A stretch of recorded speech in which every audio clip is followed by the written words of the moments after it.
할렐루야. 오늘도 우리와 함께 하신 하나님 앞에 감사하며 예배하는 귀한 시간이 되기 바랍니다. 함께 기도하시겠습니다. 하나님 아버지, 우리는 하나님 앞에 은혜를 받아 하나님의 자녀가 되고 오늘도 하나님의 이름을 부르는 자들의 기도를 들으시겠다 약속하신 말씀에 의지하여 이렇게 모여 예배합니다. 하나님 앞에 하는 이 예배가 온전히 상달되며 주를 찬양하게 하시고 우리는 하나님 앞에 한없이 겸손한 존재들이 되도록 도와주시옵소서. 예수님의 이름으로 기도하였습니다. 아멘. 하늘에 계신 우리 아버지여, 이름이 거룩히 여김을 받으시오며 나라 임하옵시며 뜻이 하늘에서 이룬 것 같이 땅에서도 이루어지이다. 오늘날 우리에게 일용할 양식을 주옵시고 우리가 우리에게 죄 지은 자를 사하여 준 것 같이 우리의 죄를 사하여 주옵시고 우리를 시험에 들게 하지 마옵시고 다만 악에서 구하옵소서. 나라와 권세와 영광이 아버지께 영원히 있사옵나이다. 아멘. 찬송가 356장 함께 찬양하겠습니다. 356장입니다.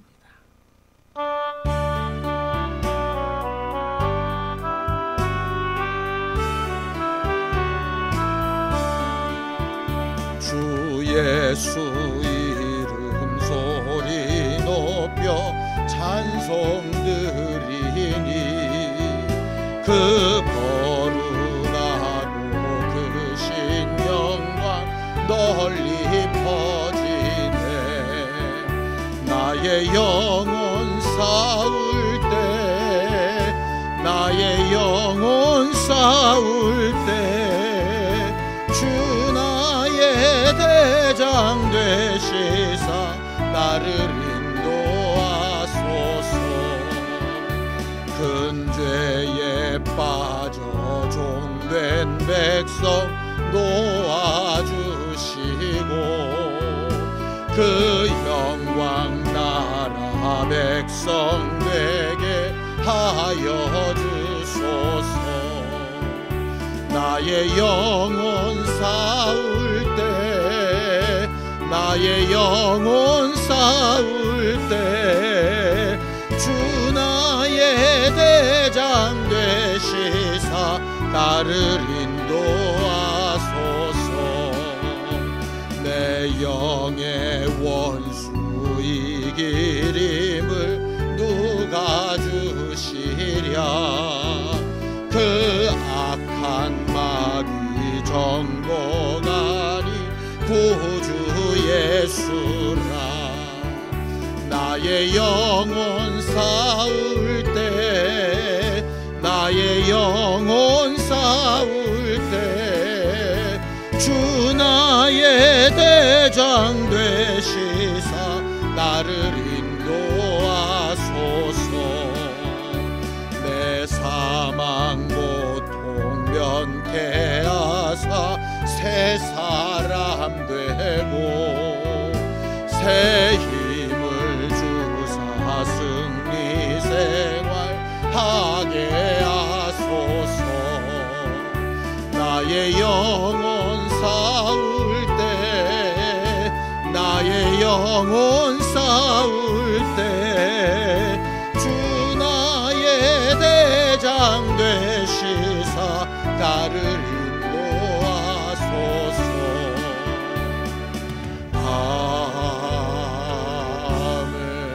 아멘. 하나님, 우리는 우리를 대신하여 죽으시고 부활하신 예수의 공로와 은혜 위에 하나님의 이름을 부르는 담대한 믿음으로 거룩한 교회를 건축해가는 사람들입니다. 하나님이 우리와 함께 하시는 증거를 보는 기쁨으로 충만케 되게 하여 주시옵소서. 믿음으로 언금한 손길들 위에 복을 주시고 하나님이 우리와 늘 함께 하심으로 담대하게 하여 주시옵소서. 예수님의 이름으로 기도하였습니다. 아멘. 하나님의 말씀은 시편 113편 1절에서 9절까지 말씀을 함께 합독하겠습니다. 시편 113편 1절에서 9절까지 말씀입니다. 함께 읽습니다. 시작. 할렐루야. 여호와의 종들아 찬양하라. 여호와의 이름을 찬양하라. 이제부터 영원까지 여호와의 이름을 찬송할지로다. 해 돋는 데에서부터 해 지는 데에까지 여호와의 이름이 찬양을 받으시리로다. 여호와는 모든 나라보다 높으시며 그의 영광은 하늘보다 높으시도다. 여호와 우리 하나님과 같은 이가 누구리요? 높은 곳에 앉으셨으나 스스로 낮추사 천지를 살피시고 가난한 자를 먼지 더미에서 일으키시며 궁핍한 자를 거름더미에서 들어 세워 지도자들 곧 그의 백성의 지도자들과 함께 세우시며 또 임신하지 못하던 여자를 집에 살게 하사 자녀들을 즐겁게 하는 어머니가 되게 하시는도다. 할렐루야. 아멘. 우리는 하나님을 찬양하는 존재로 만들어졌고 하나님은 우리에게 찬양받기에 합당하신 하나님이십니다. 찬양이 뭡니까? 높이고 널리 알린다 하는 말입니다. 하나님은 높임 받으시기에 합당하신 분이시고 우리는 그 일을 위하여 지음받은 사람들이지요. 시편 113편 3절 4절을 함께 읽어보겠습니다. 해 돋는 데에서부터 해 지는 데에까지 여호와의 이름이 찬양을 받으시리로다. 여호와는 모든 나라보다 높으시며 그의 영광은 하늘보다 높으시도다라고 이렇게 되어져 있죠.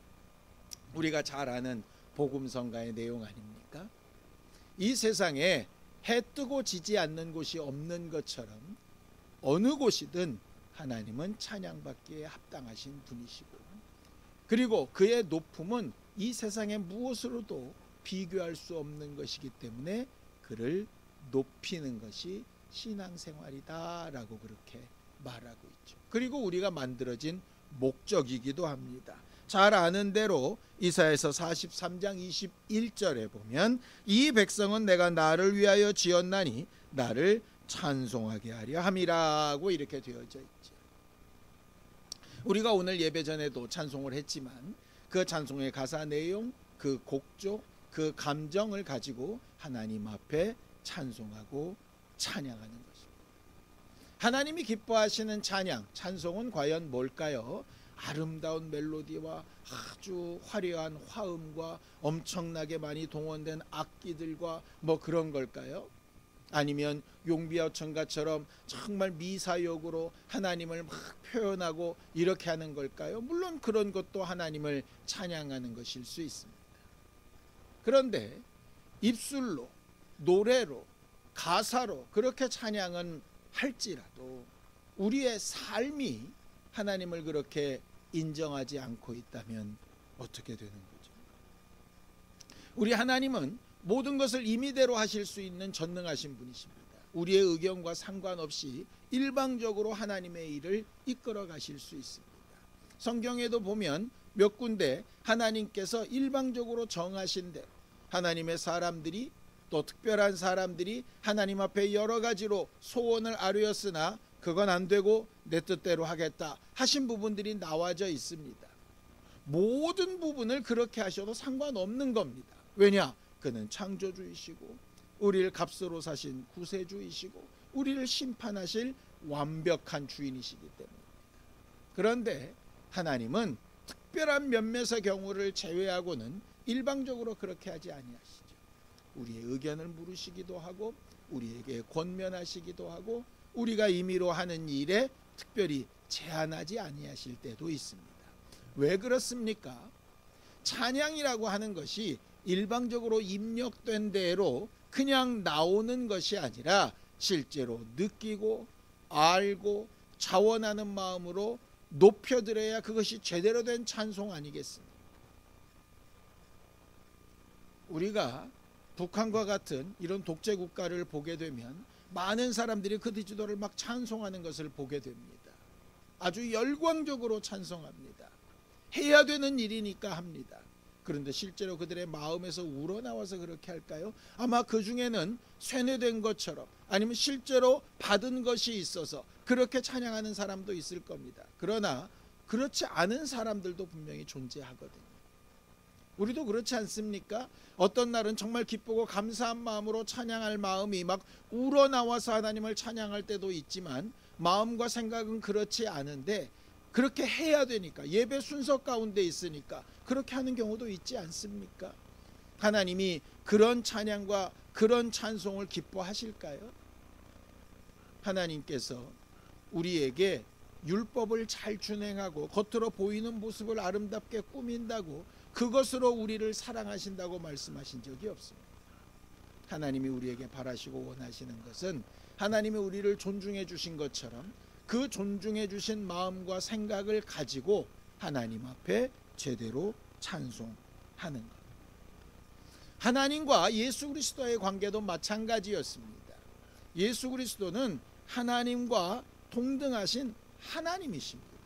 하나님의 독생자로서, 하나님의 본체의 형상으로서 그는 하나님과 동등하신 분이죠. 그런데 하나님이 정말 더 높으시다는 것, 아버지가 더 높으시다는 걸 드러내시기 위해서 같이 높으신 분이 남을 더 높게 할 수 없으니까 자기가 스스로 낮아지셔서 아버지를 높이시고 찬송하셨던 것을 보게 됩니다. 빌립보서 2장 6절에서 8절입니다. 함께 읽죠. 시작. 그는 근본 하나님의 본체시나 하나님과 동등됨을 취할 것으로 여기지 아니하시고 오히려 자기를 비워 종의 형체를 가지사 사람들과 같이 되셨고 사람의 모양으로 나타나서 자기를 낮추시고 죽기까지 복종하셨으니 곧 십자가에 죽으심이라고 이렇게 되어져 있습니다.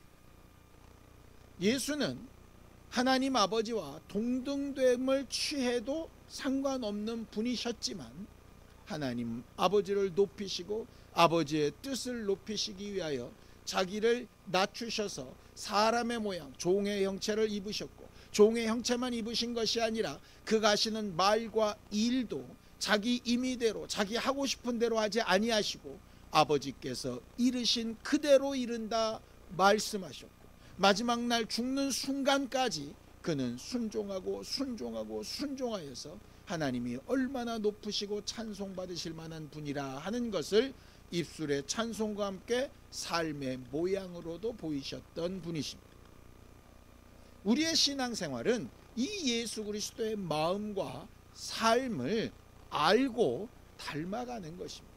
너희 안에 이 마음을 품으라 하신 것처럼 우리 안에 예수 그리스도께서 하나님 앞에 자기를 낮추셨던 그 마음과 하나님 앞에 순종하여 하나님을 높이셨던 그 마음을 그대로 본받고 함께 나아가야 하는 사람들이 바로 교회들인 것이죠.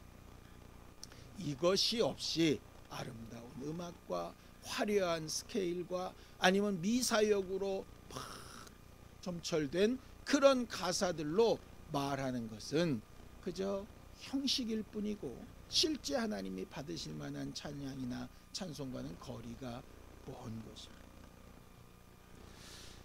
예수께서 어떻게 그렇게 하나님 앞에 죽기까지 순종하실 수 있었을까? 그 이유는 간단합니다.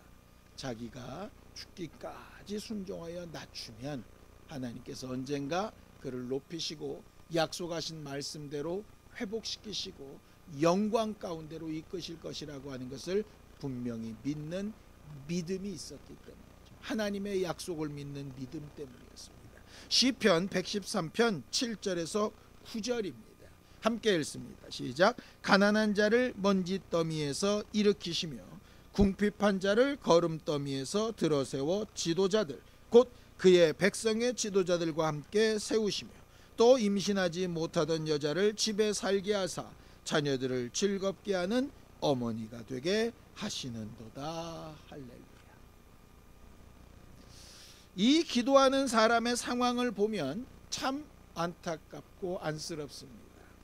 가난한 자, 먼지더미, 궁핍한 자, 거름더미, 그리고 임신하지 못한 여자, 나름 수고하고 애쓰고 살아보려고 하나 결과가 없고 연약하고 부족하고 모자람이 있는 그런 상태를 말하는 거죠. 신앙생활은 고행을 하는 삶이 아닙니다. 대신 하나님 앞에 명확하게 자기를 인지하고 하나님 앞에 자기를 낮추는 것을 인정하는 삶이죠. 사실 우리는 예수님처럼 일부러 낮출 필요도 사실 없습니다. 왜냐하면 기본적으로 낮기 때문이죠. 우리가 우리 자신을 착각하고 죄 가운데 있어서 스스로 자신을 제대로 보지 못하니까 마치 자기가 가진 생각이나 지식이나 경험이나 자기가 가진 물질이나 환경이나 이런 것들이 대단해 보여서 그것으로 마치 무언가 할 수 있는 것처럼 착각하기 때문에 교만한 것이지, 자기 자신을 제대로 쳐다보기만 해도 우리는 우리 자신을 낮추고 겸손하며 있는 그대로를 인정할 수밖에 없을 것. 간혹 우리가 하나님 앞에 기도하다 보면 이런 마음이 듭니다. 나는 왜 이렇게 많이 부족하고, 왜 이렇게 필요한 게 많고, 왜 이렇게 어려운 일이 많이 생기나. 육체도 건강하지 못하고, 물질도 어렵고, 환경도 불편하고, 바라고 원하는 것도 잘 안 되고, 여러 가지로 꼬이고 힘들고 답답하고 눌리고, 내 인생은 왜 이러나. 남들처럼 화려하고 멋지고 정말 유명해지고 가진 것이 많아서 하나님 앞에 막 뭔가를 해드리고 이러면서 뭔가 하나님 앞에 영광되는 삶을 살아야 되지 않을까, 이런 생각이 들기도 합니다. 물론 그렇게 사는 방법도 좋겠지요. 그런데 중요한 것은 뭐냐 하면, 하나님은 우리를 통해서 찬송받기 원하시는 거예요. 진실한 마음으로 찬양받기 원하시는 거예요. 내가 가진 것이 많고 누릴 것이 있어서 하나님 앞에 뭔가를 구하지 않아도 도리어 내가 하나님 앞에 뭔가를 해드리는 것처럼 살게 되면 멋질 것 같지만, 그렇게 찬송하는 형태를 누리면 하나님께서 굉장히 기뻐하실 것 같지만, 도리어 하나님 대신 다른 것을 의지하고 다른 것을 쫓아가며 하나님을 덜 인정하고 우리와 마음과 생각에 더 급하고 더 중요하고 더 힘있게 느껴지는 것들이 다른 것이 있어서 그런 것들의 마음에 뺏기게 되면, 그런 것들을 몰아가지고 나와서 하나님을 찬양한다 하고 드리는 것이 하나님 앞에 무슨 의미가 있겠는가 하는 것이죠. 하나님이 물질이 부족하신 것도 아니고 영광이 부족하신 것도 아니고 환경이 비루하신 것도 아닌데, 우리가 뭔가를 만들어드리고 우리가 뭔가를 올려드리고 뭔가 행하는 것이 하나님 앞에 무슨 의미가 있겠어요. 도리어 우리가 하나님 앞에 기도할 수밖에 없는 상황, 하나님의 도움을 구하고 나는 이것밖에 안 되니 하나님의 도우심이 필요합니다. 하나님이 나와 함께 해주시는 일이 필요합니다. 이렇게 해서 하나님께서 도우셨습니다. 하나님께서 나와 함께 하셨기에, 내 기도를 들으시고 응답하셨기에 이렇게 되었습니다 라고 진실로 인정하고 진실로 체험하고 그 사실을 진실로 고백할 때, 그게 정상적이고 더 분명한 찬송, 찬양이 되지 않겠습니까? 하나님은 해 뜨는 데부터 해 지는 데까지 찬송받기 원하시는데, 하나님이 바라시는 찬송이 바로 이런 겁니다. 우리 자신을 그대로 인정하고 우리의 문제를 그대로 하나님 앞에 아뢰고 그 기도의 응답으로 하나님이 하셨다라고 하는 거예요. 억지로 낮추는 것이 아니라 실제로 낮아진 내 모습을 인정하고 하나님 앞에 고백할 수 있는 그 자리가 바로 하나님을 찬양하고 찬송하는 자리 아닌가 생각합니다. 일부러 그렇게 어렵고 힘든 자리를 찾아갈 필요는 없습니다. 우리 자신이 어떠한가를 스스로 인정하면 되는 거죠. 습관을 바꾸고 싶고 삶의 목표를 바꾸고 싶고 잘못된 일들을 되돌이키고 싶지만 안 되지요. 안 되는 사실을 그대로 인정하고 하나님의 도우심을 요청하고 하나님이 세우시고 회복시키시고 일하시는 것을 드러내고 나타날 수 있을 때, 그게 바로 하나님께서 받으실 만한 찬양, 기뻐하시는 찬양이 될 수 있습니다. 겸손은 억지로 무언가를 표현하는 것이 아니라 있는 나 자신을 그대로 인정하는 것. 이 시간 같이 기도할 때 우리의 상황이나 환경이나 형편이나 내 자신이 어떠한가를 그대로 겸손히 인정하고 하나님께서 그것을 채우시고 세우시는 증거를 볼 수 있도록 함께 기도하시겠습니다. 하나님 아버지, 우리의 연약함과 부족함과 악하고 게으름을 하나님 앞에 고백하고 하나님의 도우심을 요청합니다. 하나님께서 우리의 기도를 들으시고 우리의 마음을 살피셔서 하나님이 우리와 함께 하시는 증거와 능력을 보는 기쁨과 찬송하는 기쁨으로 충만케 하여 주시옵소서. 우리를 위하여 죽고 부활하신 예수 그리스도처럼 우리도 하나님 앞에 우리의 사정을 아뢰고 그것을 회복시키시고 변화시키시는 하나님의 능력을 온전히 체험하는 거룩한 교회들이 되게 도와주시옵소서. 이제는 우리 주 예수 그리스도의 은혜와 하나님 아버지의 극진하신 사랑과 성령님의 감동하시고 함께 하시는 분명한 증거가 겸손히 자신을 인정하고 하나님을 찬양하기 원하는 우리 모두 위에 이제로부터 영원까지 함께 있을지어다. 아멘.